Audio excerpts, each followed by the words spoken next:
It's kind of creepy. Yeah.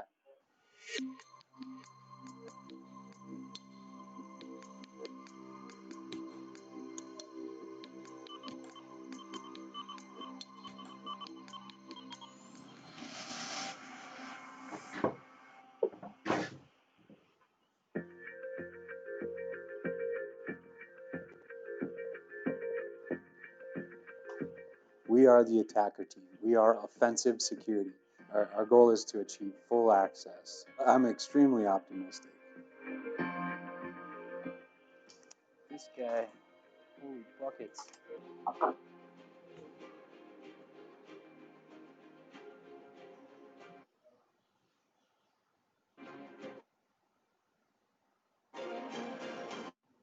The wonderful thing about all of this is it's perfectly legal.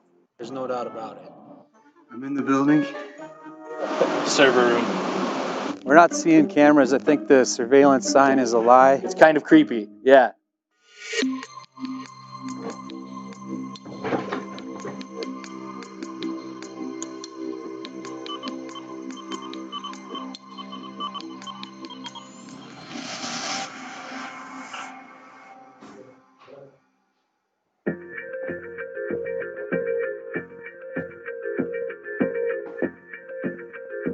We are the attacker team. We are offensive security. Our goal is to achieve full access. I'm extremely optimistic.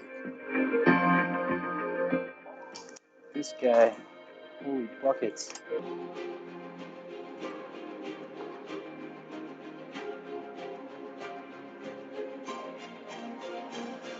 The wonderful thing about all of this is it's perfectly legal. We like to bring in a mix of people with different technical skills. We're going to pretend like we work here. My specialties, if you will, really involves social engineering. Now what I'm doing is I'm going to download some malicious scripts. Background mainly in application pen testing. Given a determined enough attacker, it doesn't stand a chance. I come from the military, specifically the Army, as a paratrooper and a medic. I originally practiced doing this stuff at home. Penetration tester, usually focus more on the network side of things. You need to have the ability to kind of think outside the box. Then you can start to hack stuff.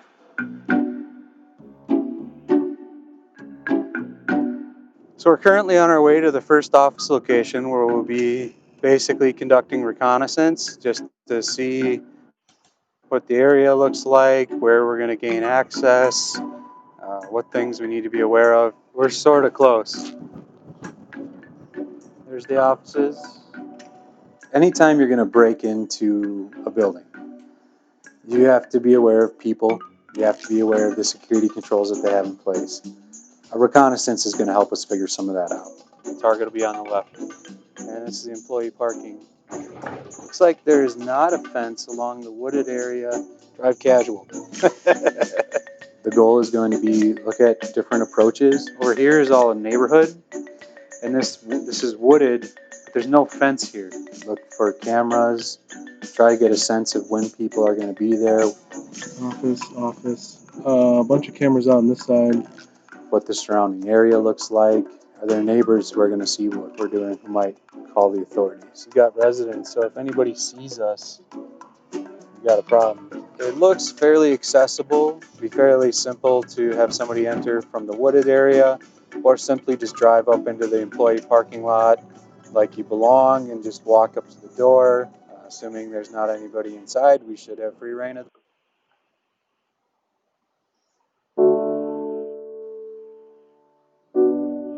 This is a very, very important at the place.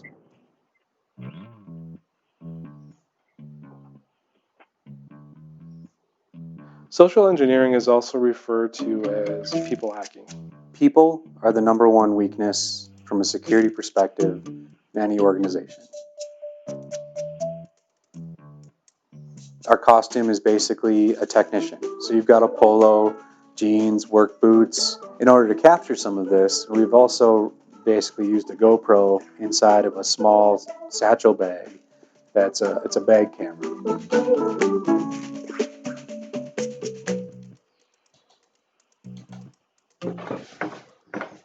Right now, him and Paul are in the lobby, talking to the receptionist. They dropped 2 of our contact names. It's actually we're here to check on some speed issues and some other stuff with the internet. Looks like they're getting visitor badges. It's not that unexpected that your internet service provider might show up to test if you're having speed issues with your network. Do we want to get the visitor badges? I know we got it.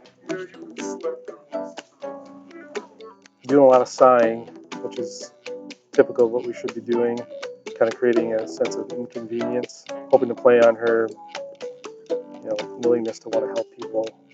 Confidence is extremely important, and that will come naturally, having done your homework in terms of researching the company and solidifying a pretext.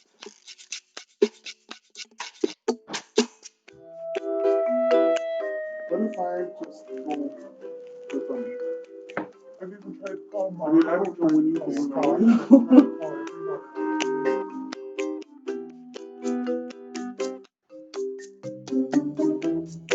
It sounds like the receptionist is a little open, but this guy's very skeptical at this point.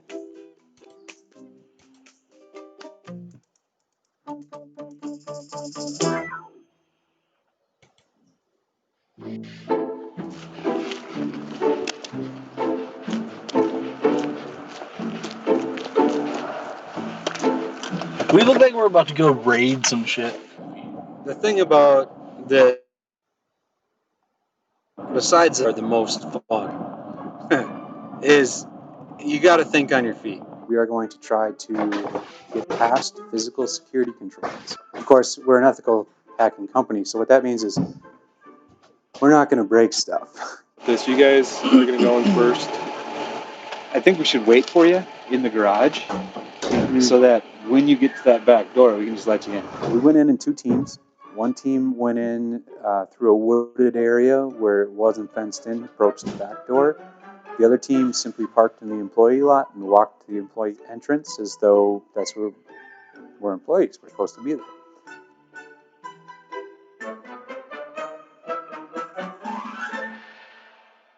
Some doors you can use what's called a shove-it tool. It's basically a way just to get in there and get the door to open.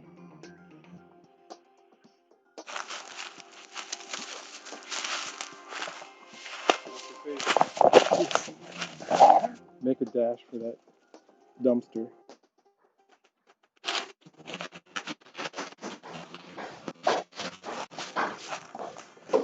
Ready?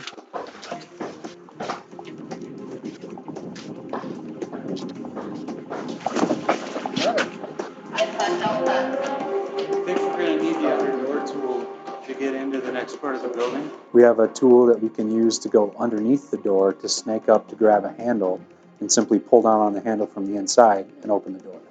Sometimes the doors aren't locked. I mean, first thing is just check if it's open. Okay. Doors open.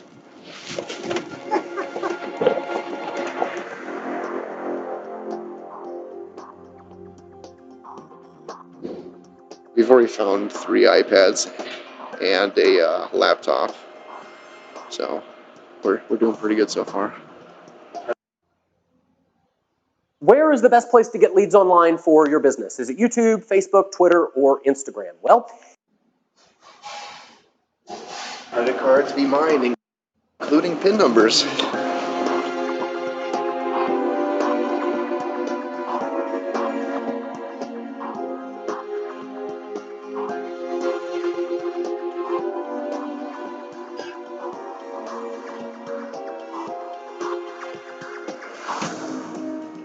It's designed to be physically deployed at a target location that we want to maintain a ongoing or rather persistent connection.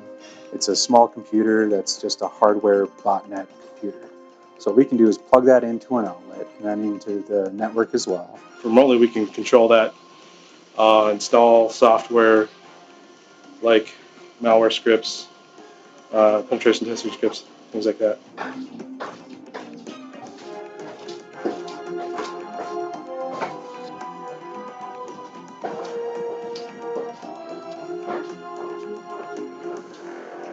We had free reign of the office space for as long as we wanted.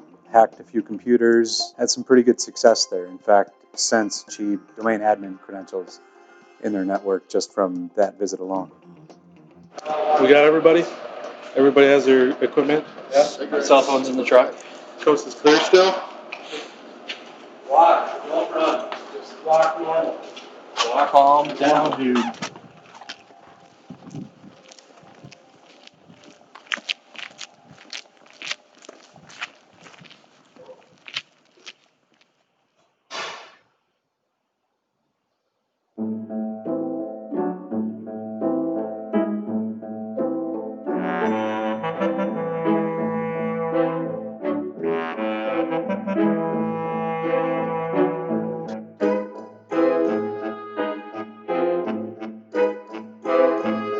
There's microwaves that go out from a sensor.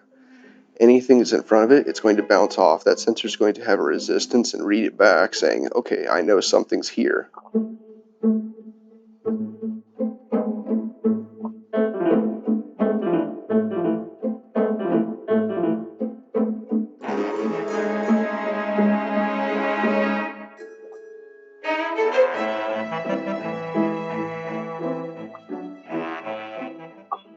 A1 flight right there. Looks like they're on their way back. This was way better than a long ass walk through the cold woods.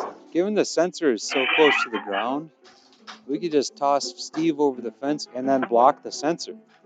Once the sensor's blocked, we wait a minute to make sure that the camera hasn't gone off, and then we're in.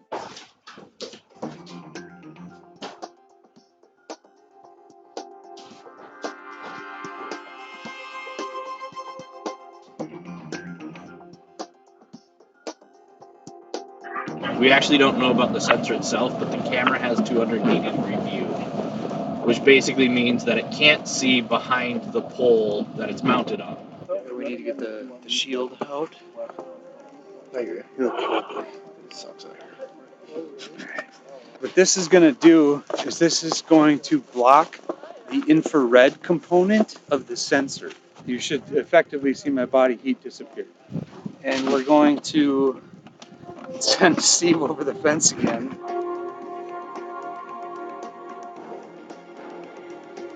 So we're going to stay as far out as possible that we feel safe and just arc around it. So pretty much looking at a straight on shot to the corner. It's either going to work and we're going to be brilliant for it, or it's going to fail miserably. So we're wearing the smog type thing to protect from any arcs that would happen. You wear cotton clothing so that in the event that you get hit with an arc, your clothing burns instead of melting to your skin.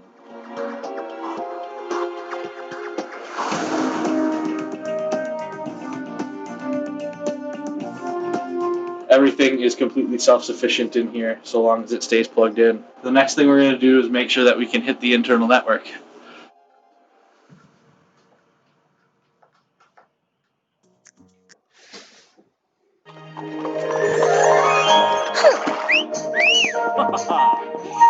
No!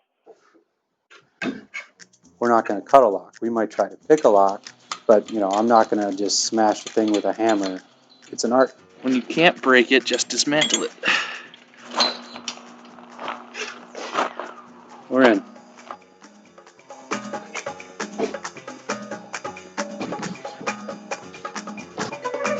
It's effectively a cloner. We'll be able to capture employees' cards and write them to our own cards to get unfettered access into the building, usually at night.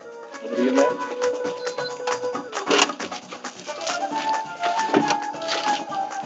The fake badges that we created work great.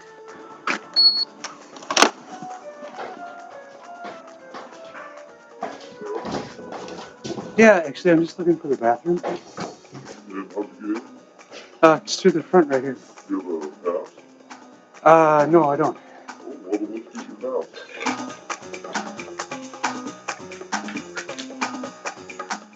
This isn't a normal USB drive. We've just written some basic code. When we plug it into somebody's system, it's going to automatically run. I can basically do anything that he can do on his machine just remotely. We found some unlocked systems. actually drop some malicious files on them, I can start the microphone on the computer. So I can now start listening to you physically talking. I can take a screen capture of what's on your desktop. I can take pictures with your webcam to see if you're sitting at your computer or not.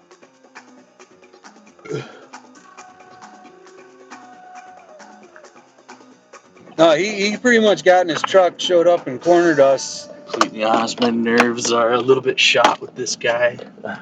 These companies understand that they need to have a stronger security posture.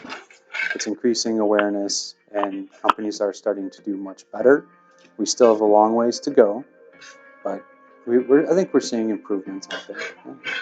You think you have all those little holes patched, and then you find out that, you know, they found another way to get in.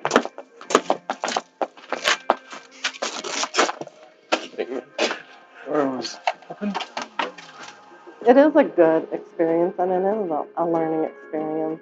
It feels like sometimes you take 2 steps forward, but you know, then you're taking 2 or 3 steps backwards.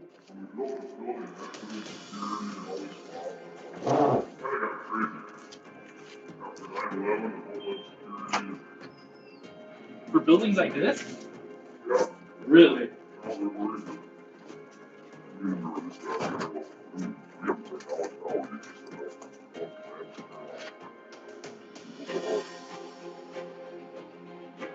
Right now, in a lot of ways, the internet is kind of like the wild, wild west.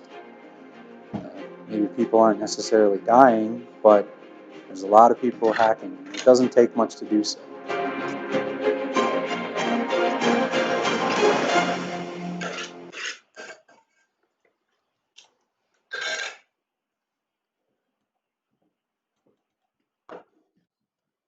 Okay. I hope we all followed suit. Yeah. It's quite an interesting case to look at, and the video itself is very elaborate. That it shows you every single detail of what actually companies go through when it comes to protecting their systems. Okay. So by now, my assumption would be you've done case studies before in the university, and how a case study is done, or basically studying using case studies, is one of the things we need to first identify are the characters in the case. Okay, what were their roles, or what did they play within the case? Some questions that I have set out for discussion. Okay, so I'll just give you. I'm going to type the questions for you, and I will send you to breakout rooms so that you can discuss them in reference to the video. And on coming back, I will be poking anyone to find out what they discussed in their group, and then also to hear what other group members had discussed in their respective groups in terms of the questions that were there. Okay? So the first thing you need to think about are the roles of the characters in the case, and then we shall move on to other questions. So let me just type the questions on the screen, and then you should be able to get them. Take a screenshot of them, and then once I send you to your breakout room, you're going to discuss this.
Yeah.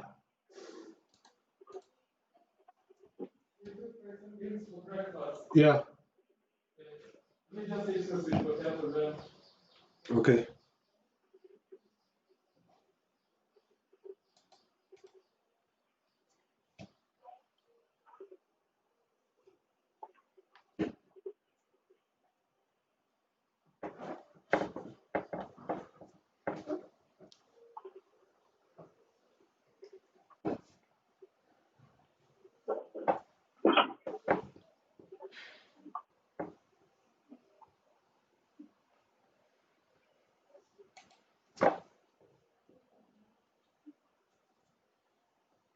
Okay, so I think this 6 will give us a very good discussion.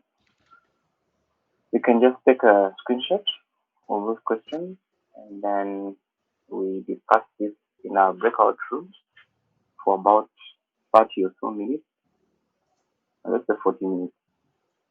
And then once we come back, we shall have a general discussion and interaction about this entire case. Is that okay? Hello, sir. Yes, Julie. Okay, maybe if we just copy paste the questions in the chat so that it is easier for us to copy them in our notepad or Word document. Okay.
Okay, there you go. Thank you. Welcome.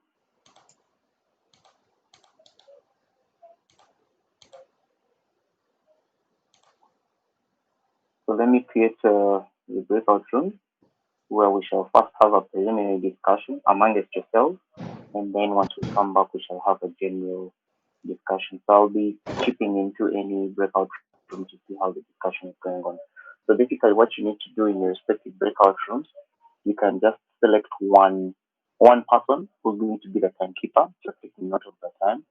The second responsibility is someone who's going to be guiding the discussion, because being a group, yes, everyone has to speak, but there has to be like a guide to take you through the different questions and then also to give it flow. Okay, so you'll have to select a other person who will be guiding the discussion, and then hopefully you can also select someone who will do the presentation in case I call on any group to respond what they'll have discussed in their time. So those are the three responsibilities: timekeeper, the one who's going to create the discussion, and then the presenter. The rest of you, of course, I expect you to be participating in this breakout room. They are open-ended questions. Okay, so just refer to the video in case you need to do further consultation. And then once we come back, we shall have a more general discussion. If that would be fair enough.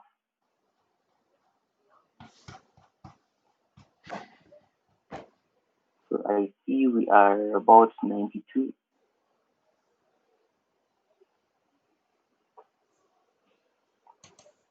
We keep breakout rooms of about 10 people. Over 10.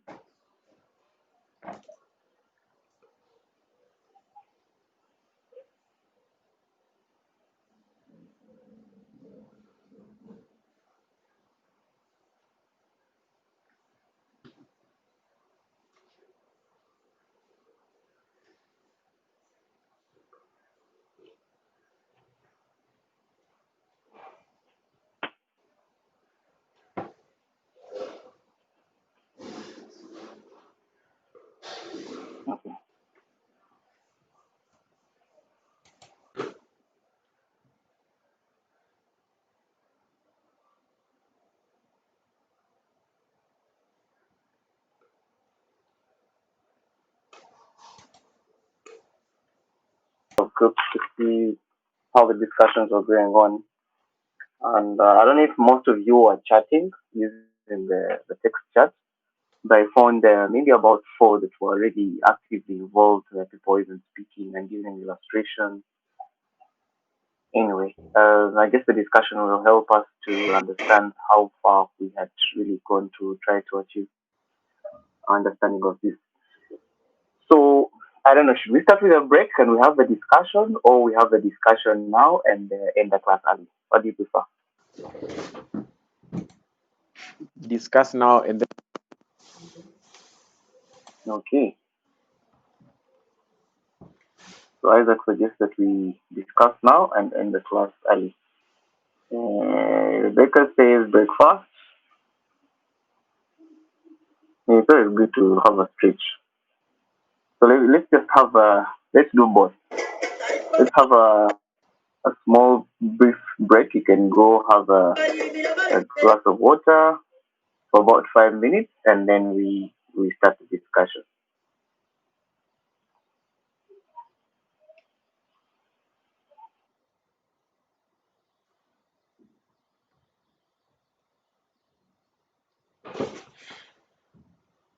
So that's why I say to have 1 or 5 minutes.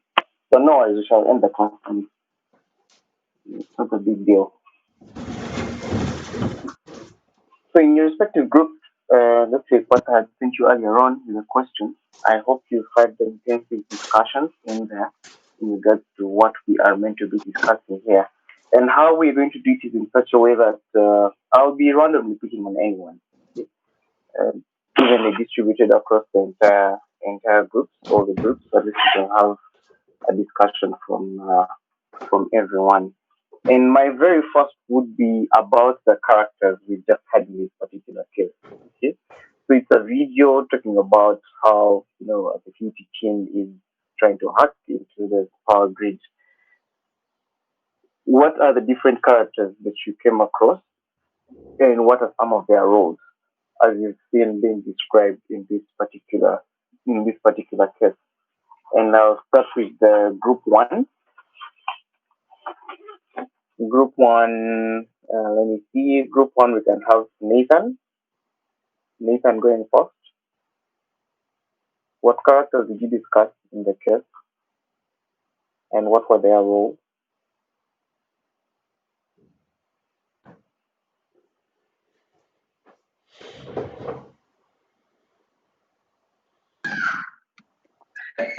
Hello, can you hear me? Yes.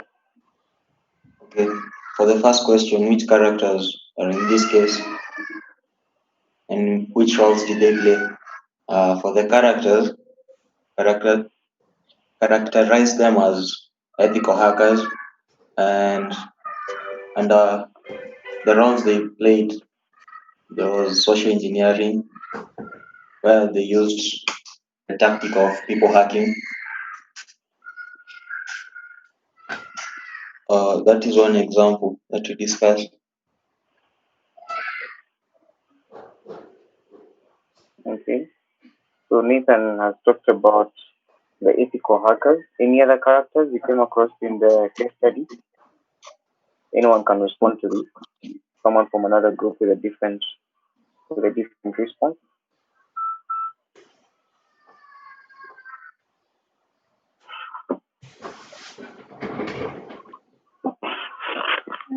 Was the case only about ethical hackers? Yes, Rebecca, I can hear you.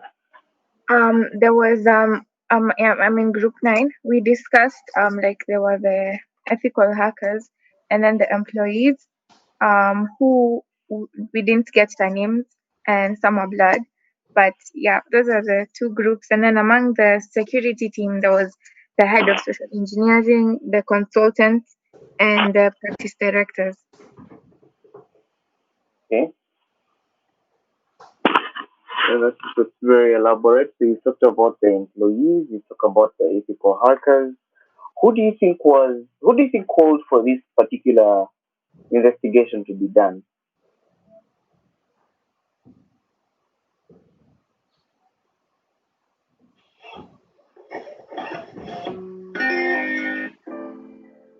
Did the red security team just choose to randomly go pay the power company a visit, or they had been called? Who do you feel called for this particular investigation?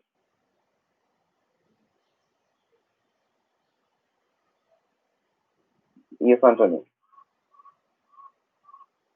I think it was the head of that power company wanted to assess the security mechanisms. Anthony says head of the power company. Sorry, I interjected. Go on. No, I'm done. Okay. Okay, I have to see some responses from the chat. So the most correct answer here is that it was the network administrator.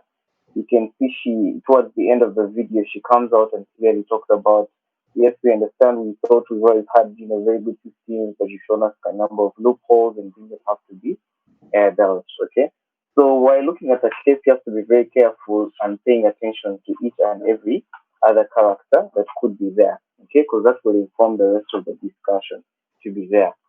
And then, of course, we also see the receptionist at the beginning, yeah, who did not check for the IDs and things like that. Okay. So moving on to the next one, whether the security system was robust. How did you find the security system of this particular company? What were some of the flaws? Okay, is it would you, if I told you to give a report about this particular red team, okay, would you say that you found everything smooth and curved, or it was there were some things that were neglected or left hanging in terms of security protocols? And with that, I would call upon Amani Newton from Group 2. Hello. Hi. Can you hear me? Yes, we can hear you. Okay. So for us, we decided that it's not the security system was not as robust because first of all, the red team was issued with the budget without confirming or checking IDs. Though social engineering failed, they managed to break in physically. They also managed to sneak around without getting noticed. They were able to install the black bot without the system flagging maybe an intrusion or something, and they easily broke into the server room where even when the cameras were on, the cameras seem not to be monitored. Okay, thanks for that. Were there any positives that the power company had in terms of their security system? Yeah, they had a few.